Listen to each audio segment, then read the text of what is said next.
शिवसेनेचा मेळावा या ठिकाणी संपन्न झालेला आहे। माझ्यासोबत गोटणे साहेब आहेत। साहेब, आपल्या LTTV मराठीमध्ये पहिल्यांदा मनापासून स्वागत। तालुक्याचे आमदार शरददादा सोनवणे यांचे तुम्ही खंदे समर्थक मानले जाता, त्यांच्यासाठी प्रसंगी जीवाचं रान सुद्धा करता। या ठिकाणी जिल्हा परिषद पंचायत समितीची निवडणूक होऊ घातलेली आहे। तर या सावरगाव कुसूर गटामध्ये आजचा हा जो मेळावा पार पडला, एकंदरीत काय चित्र दिसलं, तुम्हाला काय वाटतं? सर्वप्रथम या मतदारसंघातल्या सर्व माता भगिनींचं आणि सर्व ज्येष्ठ थोरांचं मी मनपूर्वक आभार मानतो। कारण की कांद्याची लागवड चालू असताना एवढ्या मोठ्या प्रमाणामध्ये हा मेळावा झाला हे एक वास्तविक खरं अपेक्षित नव्हतं, पण अतिशय सुंदर प्रतिसाद भेटला आणि लोकांचा भरभरून प्रतिसाद असणं वेगळं आणि उत्साह असणं वेगळं। तो लोकांमध्ये उत्साह प्रचंड आहे। म्हणजे शरददादांनी या ठिकाणी जे संतोषदादा चव्हाण यांना जी एक त्यांची पाठराखण केली या मतदारसंघात आणि निवडणूक लढवण्यासाठी त्यांनी मार्गस्थ झालेत, तर अतिशय आनंदाची गोष्ट आहे। आणि मेळावा खूप सुंदर पार पडला आणि लोकांचा प्रतिसादही खूप चांगला आहे।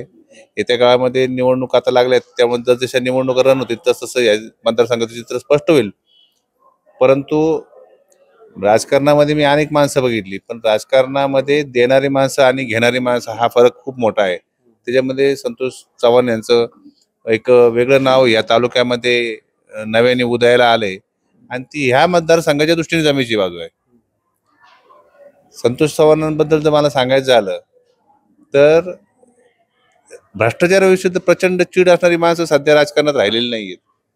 तर या जुन्नर तालुक्यामध्ये मार्केट कमिटीच्या इतिहासामध्ये एवढा म्हणजे एखाद्या विषयात खोलवर जाऊन तिथल्या ज्या काही गोष्टी आहेत त्या समाजापुढे दाखवण्याचं काम जर कोणी केलं असेल तर संतोष चव्हाण यांनी केलं। जे मोठमोठी आंदोलनं झाली, वास्तविक हे तालुक्याला अपेक्षित नव्हतं की संतोष चव्हाण सारखा एक माणूस, एक सर्वसामान्य कुटुंबातला माणूस एवढ्या मोठ्या प्रमाणामध्ये काही भूमिका समाजापुढे आणतोय आणि अशी माणसं राजकारण देत आहेत। या मतदारसंघातल्या जनतेसाठी ही जमेची बाब आहे।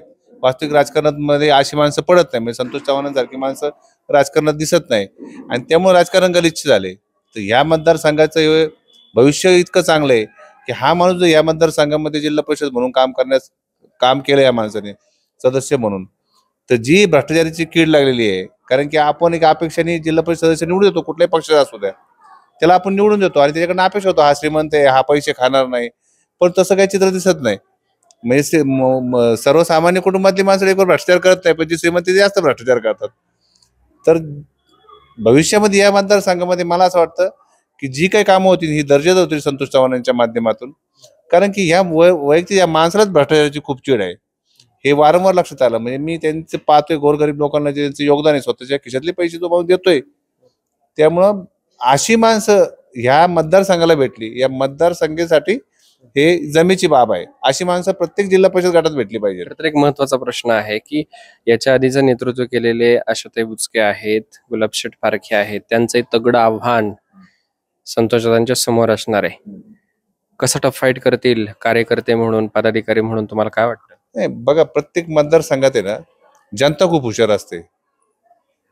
एक काळ होता की आपण बिबट्यांचं आंदोलन केलं होतं, धनगर समाजाने मोठा प्रतिसाद दिला होता। त्यावेळेस निवडणूक सुरुवातीला एक दिसते की नंतर ती रंग बदलते निवडणूक, त्यामुळं जनता ठरवत असते कोण तगडं आहे काय, मी कोणला तगडं म्हणायचं का काय म्हणायचं।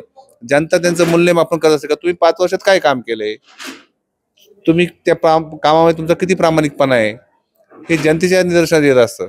आणि ह्या मतदारसंघाला भविष्यामध्ये एक चांगलं नेतृत्व हवं असेल किंवा एक तरुण आहे, संयमी आहे, वेळ पडली तर रोखटोक भूमिका घेतो, तुम्ही फार आक्रमक असूनही चांगलं नसतं आणि फार शांतही माणूस चांगला नाही, त्याचा मध्यम मार्ग पाहिजे आणि ते सर्व गुण मला संतोष चव्हाणांमध्ये दिसतात। म्हणजे तालुक्याच्या राजकारणाच्या वाटाघाटीमध्ये संतोष चव्हाण हे नाव उंचीला गेलं असेल, यांचं भविष्य मला दिसतंय। आणि अतिशय मन मिळावू, सगळ्यांशी चांगलं बोलणं, थोरांचा आदर करणं, वेळ पडली तर खिशामध्ये हात घालणं, खिशात हात घालून घालत नाही साहेब। आम्ही बघतो काल कुठं ते एक कार्यक्रम झालाय आपल्या पारोंड्याला, 4-4.5 लाख रुपये देणं काही छोटी गोष्ट आहे काय? बोलणं फार सोपं आहे, ते करणं फार अवघड आहे। आणि ह्यांचं काय आजचं नाहीये, मी अनेक दिवसापासून पाहतो त्यांच्याकडं, म्हणजे द्यायची दानत पण लागते आणि ती त्यांच्यामध्ये आहे। त्यांचं व्यक्तिमत्वच असं आहे की किती बोललं तरी कमीच पडेल।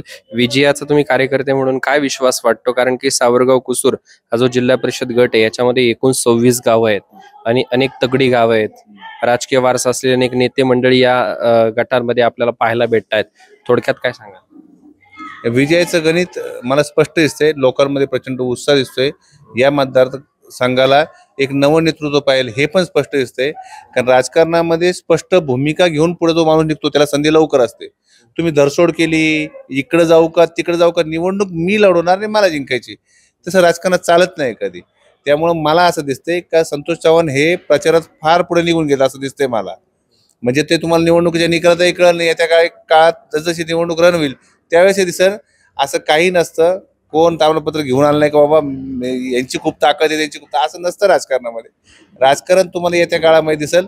संतोष चव्हाण यांनी प्रचारात पण खूप आघाडी घेतलेली आहेत, लोकांमध्ये पण पोहोचले आहेत. आणि कोरीपाटी आहे, स्वच्छ चारित्र्य आहे, कुठला डाग नाही आणि समाजाला काहीतरी द्यायची भावना आहे. समाजाकडनं घ्यायचा हात नाही, द्यायचा हात आहे.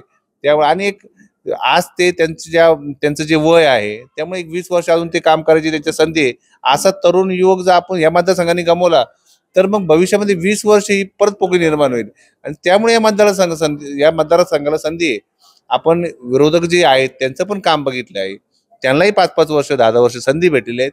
मग आता एकदा ह्यांना पण संधी दिली पाहिजे आणि यांचा कामाचा झपाटाही आपण चेक केला पाहिजे. जोपर्यंत आपण त्यांना संधी देणार नाही आणि तेच उमेदवार जर डोळ्यासमोर ठेवले तर मग मात्र या मतदारसंघाच्या दृष्टीने मला जर आज विचारलं तर संतोष चव्हाण हे चारही अंगाने उजवे उमेदवार आहे.